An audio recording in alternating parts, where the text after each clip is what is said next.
नमस्ते सर। नमस्ते। Welcome to spark talent show. अच्छा सर, सब आपको जानते ही हैं, मुझे आपका इंट्रोडक्शन देने की जरूरत तो नहीं है, फिर भी आप अपने बारे में हमारे दर्शकों को बताएंगे। सबसे पहले तो मैं स्पार्क न्यूज के सभी दर्शकों को गुरु पूर्णिमा की बधाई देना चाहता हूँ और साथ ही मैं प्रतीक उपाध्याय सरगम एकेडमी का फाउंडर और डायरेक्टर हूँ और पिछले 16 साल से वडोदरा के अंदर हम कला का प्रचार कर रहे हैं, प्रसार कर रहे हैं और अच्छे अच्छे कलाकारों को तैयार करने का काम कर रहे हैं। वही हमारा विजन और मिशन है। जी सर, जैसे इंटरनेशनल वोकल आर्टिस्ट, ओके, तो सर जब बात आती है तो तुरंत आपका ही नाम आता है और जिस तरीके से आप जो स्टूडेंट को सिखाते हैं, जैसे ट्रेन करते हैं, तो सर वो एक तारीफ के काबिल होता है कि बच्चे कुछ ना कुछ अच्छा सीख के जाते हैं और एक अच्छे लेवल पे आते हैं, वो भी प्रतीक सर जैसे गुरु जी के थ्रू ही जाते हैं, है ना सर। एक गुरु अच्छे मिलते हैं तो वो प्रतीक सर उनको एक छवि बना देते हैं और बच्चों को कुछ ना कुछ वहां से सीखने का मौका अच्छा मिलता है। जी सर, बताइए कि आपकी एकेडमी की शुरुआत, आपकी जर्नी कैसे यहाँ पे स्टार्ट हुई? देखिए, मैं एक ऐसा व्यक्ति हूँ जो बेसिकली करजन का हूँ और मेरे परिवार के अंदर दूर दूर तक कोई भी संगीत के अंदर नहीं था। मेरे लिए कहीं ना कहीं संगीत के फील्ड में आना और संगीत को सीखना एक बहुत बड़ी चुनौती थी, क्योंकि मैं एक ऐसे गांव के अंदर रहता था जहां पर पूरे गांव के अंदर 2 या 3 लोगों को संगीत के बारे में मालूम था और पैसा तो था ही नहीं जिससे हम क्लास कर पाए। मैं 2005 तक की बात करूं, मैंने वडोदरा का मंगल बाजार नहीं देखा था। वडोदरा मेरे लिए एक अलग दुनिया थी, लेकिन फिर भी मैंने शुरुआत की और मुझे आज भी वो शब्द याद है कि मेरे टीचर ने मुझे कहा था कि प्रतीक, जहां पर एजुकेशन काम नहीं लगता है वहां पर टैलेंट काम लगता है। और मैं पहले से गाने गाता था, हालांकि मैंने अपनी जो कोचिंग है वो बहुत लेट शुरुआत की। मैंने 12th पास करने के बाद संगीत की शुरुआत की और उसको सीखने की मैंने शुरुआत की, लेकिन काफी संघर्षों से भरा हुआ वो समय मेरे लिए था। और लेकिन मैं चलता गया और अच्छे अच्छे लोग मुझे मिलते गए और मैं भी वो काम कर रहा हूँ। जी सर, आप सबकी प्रेरणा है, तो आपकी प्रेरणा कौन है? मेरी प्रेरणा, जैसे हर किसी का कोई ना कोई आइडल होता है, लेकिन मैं हर वो व्यक्ति जो मेहनत करता है, हर वो व्यक्ति जो विजन रखता है, वो सभी लोग मेरे लिए प्रेरणा है। चाहे वो ऐसा नहीं कि वो म्यूजिक फील्ड से जुड़ा हुआ है, कोई भी अच्छा डांस लेवल का है, कोई अच्छा बिजनेसमैन है, उनको मैं फॉलो करता हूँ। लेकिन संगीत की अगर मैं बात करूँ तो मैं सोनू निगम को पहले से अपने गुरु मानता हूँ और मैं उनको देखकर ही संगीत की फील्ड के अंदर आया हूँ और काफी हद तक मैं उनकी वॉइस कल्चर को भी, पहले के समय में तो जब मैं ऑर्केस्ट्रा में गाता था तब मैं वॉइस ऑफ सोनू निगम गाता था, लेकिन फिर मुझे एक ऐसा समय आया मेरे जीवन के अंदर जहां पर लोगों ने भी कहा कि आप अपनी वॉइस को डेवलप कीजिए, तो उसके बाद मैंने खुद की आवाज में गाने की शुरुआत की। सर, गाने की बात है तो एक गाना हमारे दर्शकों के लिए हो जाए। जी सर, एक प्रतीक सर की आवाज में। दिल का दरिया बह ही गया, इश्क इबादत बन ही गया, खुद को मुझे तू सौंप दे, मेरी जरूरत तू बन गया, बात दिल की नजरों की सच कह रहा, तेरी कसम तेरे बिन न लेंगे एक भी दम, तुझे कितना चाहे और हम। बहुत उम्दी आवाज।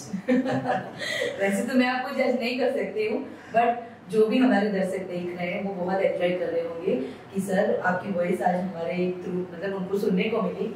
सर जिस तरीके से आप गाते हो, अच्छा एक सोनू निगम की एक छवि छलकती है सर, दिखती है कि सर उनको आइडल मानते हैं, वो दिखता है कि सर फॉलो करते हैं उनको। जी सर। सर और भी अपने बारे में बताइए कि लाइफ है, उतार चढ़ाव चलते हैं, प्रतीक सर को यहाँ तक आने में कहाँ तक उतार चढ़ाव वो पार करते करते यहाँ तक आने में, मतलब ये जगह पहुंचने में कितना टाइम लगा, कैसे? ठीक है, मैंने कहा जैसे काफी संघर्षों से भरा हुआ समय था, ना पैसा था, ना नाम था, ना पहचान थी, ना सपोर्ट था। जैसे हर माँ बाप सोचते हैं कि बच्चे को पढ़ लिख कर अच्छी नौकरी करनी चाहिए, और हमारे समय में तो म्यूजिक इतना कुछ पॉपुलर भी नहीं था और चैलेंज था। लेकिन मुझे बचपन से मेरा ऐसा था कि मुझे जीवन में कुछ अलग करना है, कुछ बड़ा करना है। मुझे और लोगों की तरह पढ़ लिख कर कोई कंपनी में जॉब नहीं करनी है, वो मेरा पहले से एक विजन था। मैंने 12th के अंदर मेहनत करके अच्छा परसेंटेज भी लाया, लेकिन वो बोलते हैं ना कि जहां पर आपका एजुकेशन काम नहीं लगता वहां पर टैलेंट काम लगता है। और मेरे साथ भी यही हुआ कि जहां पर आपको की तकदीर ले जानी होती है वहां पर आप जाते हो, कोई ना कोई उसके लिए निमित्त बनता है। तो मेरे जीवन के अंदर भी यही हुआ कि मैं क्रिकेट बहुत अच्छा खेलता था, लेकिन उस टाइम तो 11 के अंदर कहाँ नंबर लगने वाला था, तो भाई पेरेंट्स ने एकदम से मना ही कर दिया, क्रिकेट में तो आगे जाना ही नहीं है। तो फिर मेरे पास म्यूजिक ही था, लेकिन मैं अच्छा गाता था, लेकिन ऐसा कभी सोचा नहीं था कि सीखूं मैं। तो 12th पास करने के बाद जब मैं मेरे टीचर के पास गया और मैंने उनको बोला कि सर मुझे जीवन में कुछ अलग करना है, आगे बढ़ने के लिए मेरे पास पैसे नहीं है, ना सपोर्ट है, तो सर मैं क्या करूं? तब उन्होंने कहा कि प्रतीक आप बहुत अच्छा गाते हो, आपकी आवाज बहुत अच्छी है और वडोदरा के अंदर इसकी बहुत वैल्यू है। बहुत सारे स्कूल म्यूजिक टीचर के तौर पर लोगों को रखती है। तब तक मेरे लिए ये सच में एकदम नई बात थी, मुझे पता ही नहीं था। मुझे तो ऐसा था कि टीचर बनने के लिए आपको बीए करना पड़ता है, फिर बीएड करना पड़ता है, लेकिन मुझे ऐसा बताया गया है कि भाई म्यूजिक सीखने के बाद म्यूजिक टीचर के तौर पर आप आगे बढ़ सकते हो। तो बस मैंने भी वो ठान लिया। शुरुआत मैंने सीखने की पैसे नहीं थे, तो करजन में एक मेरे फ्रेंड कम गुरु में उनको कहता हूँ, शैल डोडिया करके, वो श्रेय स्कूल के अंदर उस टाइम म्यूजिक टीचर थे। तो मैंने उनको कहा जाकर कि आप मुझे म्यूजिक सिखाएंगे, तो बोल रहे हैं कि मैं तो पूरे दिन बाहर ही रहता हूँ, मैं रात को आता हूँ, मैं आपको 15-20 मिनट कुछ सिखाऊंगा, आपको उसकी प्रैक्टिस करनी पड़ेगी। तो मैंने कहा ठीक है, लेकिन मैंने कहा मेरे पास पैसे नहीं है। तो उन्होंने बोला कोई बात नहीं, मैं आपको ऐसे ही सिखाऊंगा।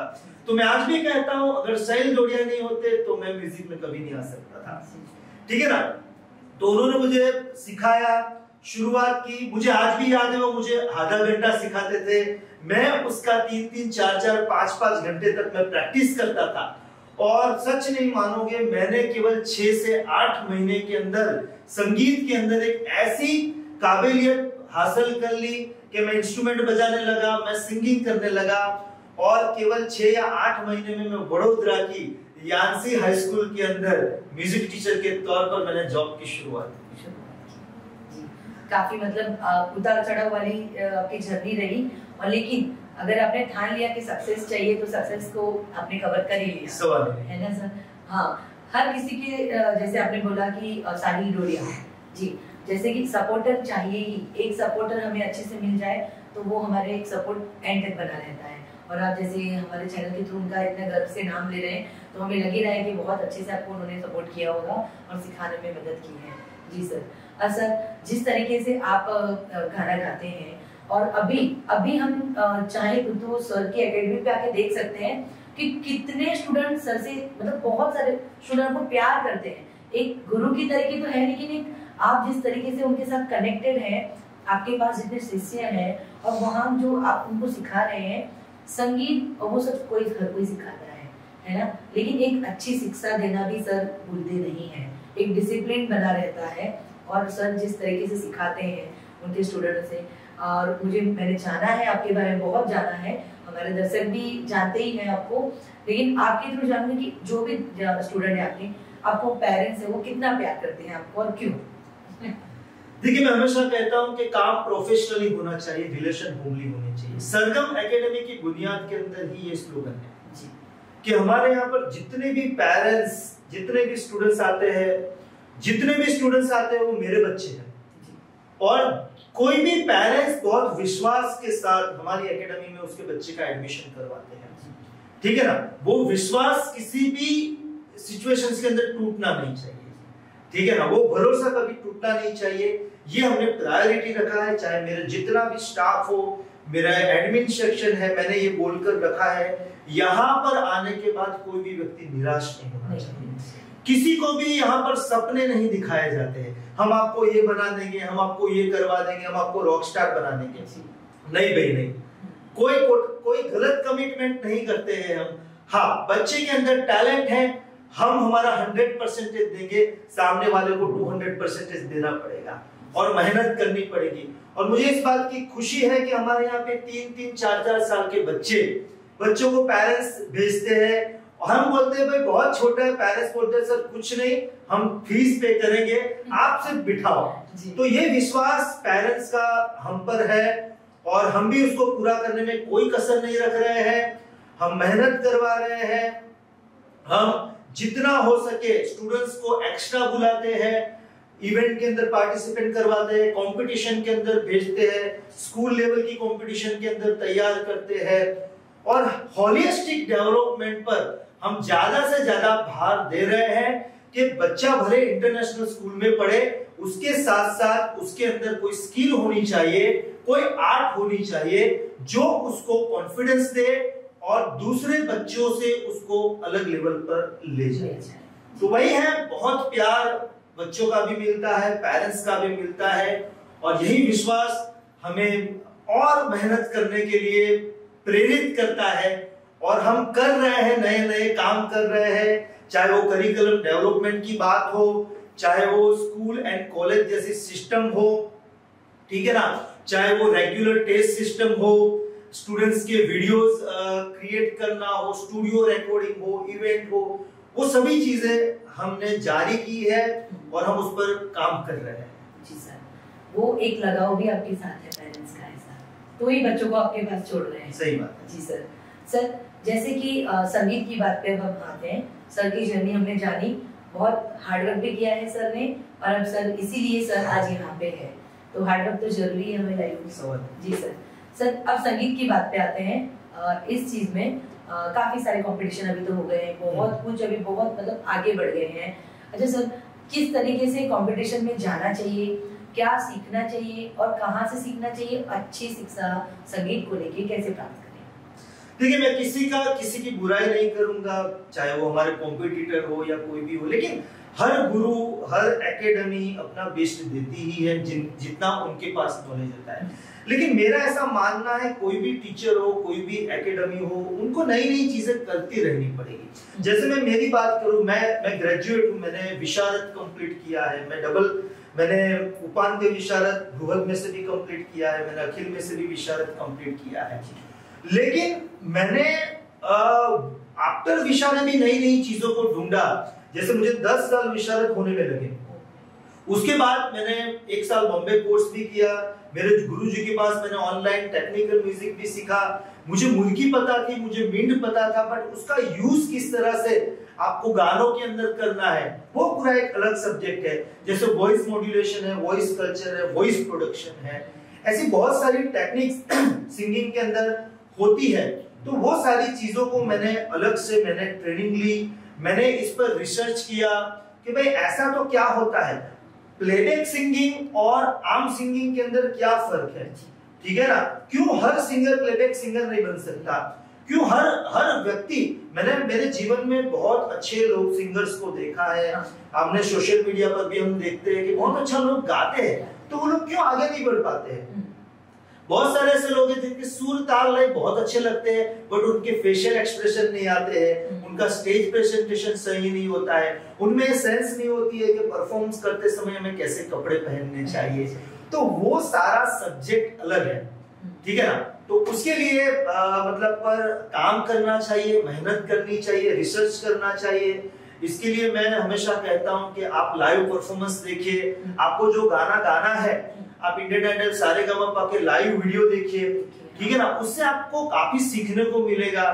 गुरु बहुत सोच समझकर आपको बनाना चाहिए। मैं ऐसा नहीं कहूंगा कि सब लोग सरगम एकेडमी में आइए, वो गलत चीज है। आप जहां पर भी रहते हो, मुझे स्पार्क न्यूज की टीम ये जो एपिसोड से मुझे जितने भी लोग देख रहे हैं पूरा गुजरात, आप जहां पर भी हो आप सीखो, ठीक है ना, लेकिन अच्छा सीखो। गुरु बहुत सोच समझकर बनाइए, फीस कम है, मेरे हिसाब से सिखा रहे हैं, ऐसे अपने कंफर्ट जोन के द्वारा अगर आप सीखोगे तो आप कभी भी क्वालिटी बेस्ड नहीं सीख पाओगे। आपको थियोरिकल, टेक्निकल और प्रैक्टिकल कोचिंग लेना चाहिए। आपको कितना भी अच्छा प्रैक्टिकल गाना आना हो, लेकिन वो कुछ काम नहीं लगेगा।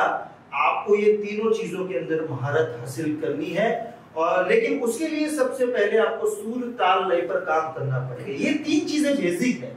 अगर इसमें ही आपका कंट्रोल नहीं है तो आगे जाकर आप कभी भी टेक्निक्स पर काम नहीं कर पाओगे। तो मैं यही आप सबको सजेशन दे रहा हूँ कि अच्छा सीखिए, अच्छा सीखिए और अच्छी जगह सीखिए जहाँ पे आप इतना पैसा वेस्ट कर रहे हैं, ठीक है ना, तो आपके पैसे वेस्ट ना हो। सही बात जी।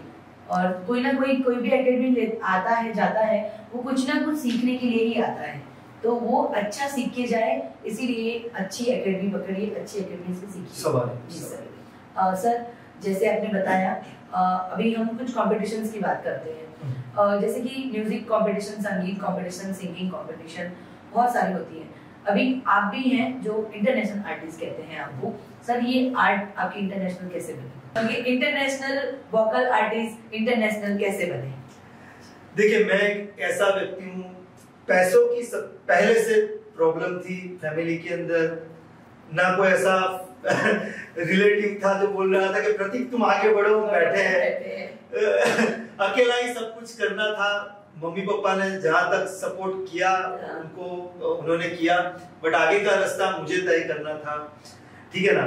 तो मैं एक ऐसा व्यक्ति हूँ कि कभी प्लेन में बैठ पाऊंगा कि नहीं, मेरे लिए सपना था। मैं जब प्लेन ऊपर से जा रहा था तब मैं सोचता था यार मैं कब मुझे बैठने को मिलेगा। 2017 में मेरा एक शो था गांधीनगर ग्रुप के अंदर, जहां पर मेरे मुंह से ऐसे ही निकल गया कि आने वाले कुछ महीनों के अंदर हम इंटरनेशनल टूर करने जा रहे हैं। उस टाइम मेरे पास प्रोजेक्ट थे, मना नहीं है, बहुत सारे लोगों की ऑफर मुझे आ रही थी कि आप इंटरनेशनल टूर में हमारे साथ जुड़िए, आपके पास इतने सारे स्टूडेंट हैं, इतने सारे आपके फॉलोअर्स हैं, तो आप करिए। लेकिन वो बोलते हैं ना कि ट्रस्ट नहीं बैठ रहा था, क्योंकि फ्रॉड बहुत होता है। तो मेरे मन में भी बहुत सारे सवाल थे कि मैं किसके साथ जुड़ूं, और उसी समय के अंदर मुझे मौका मिला रंग सागर परफॉर्मिंग आर्ट्स के बारे में मैंने सुना, जो एशिया का सबसे बड़ा ऑर्गेनाइजेशन है कल्चरल लेवल पर, जिसके डायरेक्टर है नरेश पटेल जी। उनके साथ मेरी फोन पर बात हुई और उन्होंने मुझे बोला कि हम इतने सालों से इस प्रकार के कल्चरल प्रोग्राम करते हैं और आप हमारे साथ जुड़िए, तो वडोदरा के अंदर हम इस पर काम करवा पाए। बेसिकली ये संस्था अहमदाबाद की है, 15 सालों से अहमदाबाद में काम कर रही है। तो फिर मैंने रिसर्च किया, मैंने अपने तौर पर बहुत रंग सागर के बारे में भी मैंने इंक्वायरी की और मुझे लगा बहुत जेन्युइन इंस्टीट्यूट है और बहुत अच्छा काम कर रही है। फिर मैंने ऑफिशियली उनके साथ जुड़ा। मैंने 2018 में मैंने पहला टूर उनके साथ किया, जो चेक रिपब्लिक का, यूरोप का था। मैं पहली बार प्लेन में बैठा था और मुझे याद है मैंने यूरोप पर पैर रखा था, तो मैंने वहां की मिट्टी लेकर उसको प्रणाम किया था। क्योंकि मैं ऐसा व्यक्ति था जो भी अभी तक केरला नहीं गया था, मैं दिल्ली नहीं गया था, मैं थाईलैंड नहीं गया था, मेरा पहला टूर था यूरोप, और उसकी मैं क्रेडिट दे रहा हूँ रंग सागर परफॉर्मिंग आर्ट्स को। और आज करीबन मैंने 7 से 8 इंटरनेशनल टूर कंप्लीट कर लिए हैं और मैं ऑफिशियली रंग सागर का गुजरात का कोऑर्डिनेटर के तौर पर भी काम करता हूं। साथ ही अभी हमारा रंग सागर की 2 टीम, अभी हाल ही में एक टीम पोलैंड गई है, अभी आज एक टीम पोर्टुगल को जाएगी और 2 दिन के बाद मैं खुद टर्की की टूर के अंदर जा रहा हूँ, मेंबर्स को लेकर, आर्टिस्ट को लेकर, जिनको हम लोग वहां पर परफॉर्म कराएंगे। और यूएसए भी आज इस बार हमारा 2 से 3 टीम नवरात्रि के लिए भी परफॉर्म करने वाली है। तो करीबन इस बार 180 प्लस आर्टिस्ट को हम लोग इंटरनेशनल लेवल पर स्टेज देंगे, परफॉर्म करवाएंगे। लास्ट ईयर हमने 145 आर्टिस्ट को परफॉर्म करवाया था और उसका हमारा एक वर्ल्ड रिकॉर्ड भी हुआ था। तो इस बार हम हमारा ही रिकॉर्ड तोड़ने जा रहे हैं। जी सर, बहुत गर्व होता है सर जब हमारे मतलब वडोदरा गुजरात से, हमारे इंडिया से बाहर टीम जाती है, उन लोगों को हमारी जरूरत पड़ती है सर, है ना? हाँ सर, क्योंकि जो कल्चर है हमारा, जो मतलब आर्ट है, जैसे कला है, वो सब हमारे पास है, इंडिया वालों के पास ज्यादा है ना सर? तो इसको लेके आप लोग वहाँ प्रेजेंट कर रहे हैं, वो भी बहुत बड़ी बात होती है कि हमारे इंडिया के लोग वहाँ पे अपने प्रेजेंटेशन दे रहे हैं ऐसे, है ना? तो हमारे लिए भी गर्व की बात होती है, इंडिया का नाम रोशन होता है। जी सर, और वो भी आप जैसे गुरु जब उनको वो स्टेज देते हैं तो वो और भी काबिल तारीफ हो जाता है। जी सर, सर बहुत अच्छी इंफॉर्मेशन आपने दी, बहुत अच्छी बात बताई। और सर और क्या कहना चाहेंगे जो भी हमारे दर्शक देख रहे हैं, और आप उनको कुछ ना कुछ अच्छा मैसेज तो आप दे ही रहे हैं, बहुत अच्छी, मतलब बहुत दर्शकों को बहुत मजा आ रहा होगा ये एपिसोड देख के।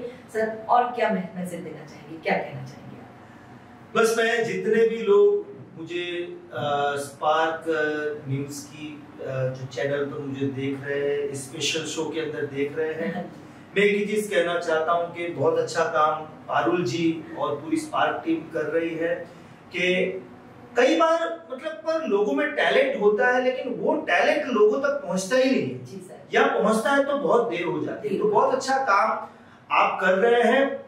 और साथ ही मैं सभी लोगों को भी ये मैसेज देना चाहता हूँ कि देखिए, आज के समय के अंदर टाइम किसी के पास नहीं है। एक छोटे बच्चे से लेकर हर व्यक्ति अपने आप में बिजी है, चाहे वो एजुकेशन हो, चाहे वो जॉब हो, चाहे वो बिजनेस हो।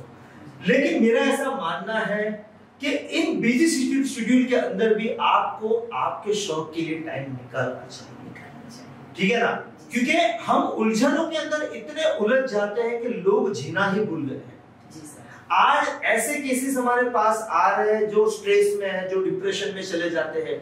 बहुत सारे ऐसे लोग हैं जो हमारे पास आकर कहते हैं, सर हमें कुछ सिखाइए वरना हम पागल हो जाएंगे, ठीक है ना? हमें कुछ करवाइए। बड़े बड़े ऑफिसर्स, पुलिस ऑफिसर्स भी कई हमारे पास सीखते हैं, ओएनजीसी के ऑफिसर्स, एयरफोर्स के ऑफिसर्स, आर्मी के ऑफिसर्स, बहुत सारे लोग हमारे पास आते हैं, उनके बच्चों को भी सिखाते हैं। तो मेरा ऐसा मानना है कि आप कितने भी बिजी हो, लेकिन आपको वीक में 3 घंटे खुद के शौक के लिए निकालने चाहिए। जो भी दर्शक देख रहे हैं वो सीखने के लिए आपके पास आएंगे, क्योंकि आपने ऐसा मैसेज दिया है उन लोगों को, वो बहुत मोटिवेशन हो गए होंगे। और जैसे आपने नाम रखा है सरगम, तो सरगम जैसे एक साउंड हो गया, ठीक है, जो हमें मेडिटेशन की तरह शांत हमें म्यूजिक देता है, वैसे आप सिखाते हैं। तो सर अभी हमारा एपिसोड का अंतिम चरण है, हम चाहेंगे कि एक अच्छा स्वीट सॉन्ग हमारे दर्शकों के लिए हो जाए, उसके बाद हम अलविदा कहते हैं। देखिए, गाने जीवन के अंदर मोटिवेशन होता है, ठीक है ना? हर गाने में कोई ना कोई मैसेज होता है। जैसे मेरे जीवन के अंदर भी कभी भी मैं निराश होता हूं तो मैं कुछ ऐसे गाने सुनता हूं जिससे कि मुझे मोटिवेशन मिले, मुझे वो कॉन्फिडेंस मिले कि भाई मुझे जीवन में कभी निराश नहीं होना है, आगे बढ़ना है और निरंतर चलते रहना है। तो मैं सोनू निगम जी का एक गाना यहाँ पर गाना चाहता हूँ, जो हमेशा मुझे मोटिवेशन देता है, मुझे कॉन्फिडेंस देता है कि जीवन में कभी भी धूप हो, छाव हो, ठीक है ना, आपको आगे चलते रहना है, कभी निराश नहीं होना है।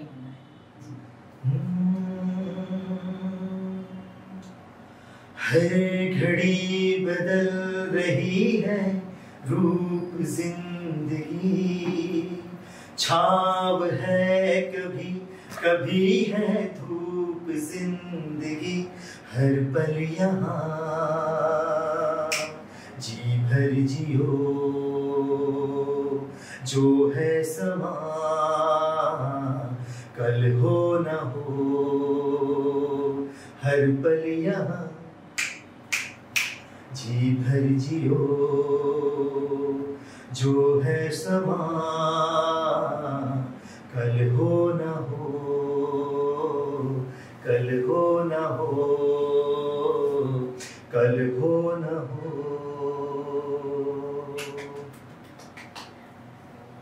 जी सर, जैसे आपने सॉन्ग चुना ना तो कल होना हो, इसीलिए सब लोग जी भर के ही जिएंगे। सवाल ही नहीं, जी भर के जियो, एंजॉय करो, काम अपने लेवल पर है, ठीक है ना।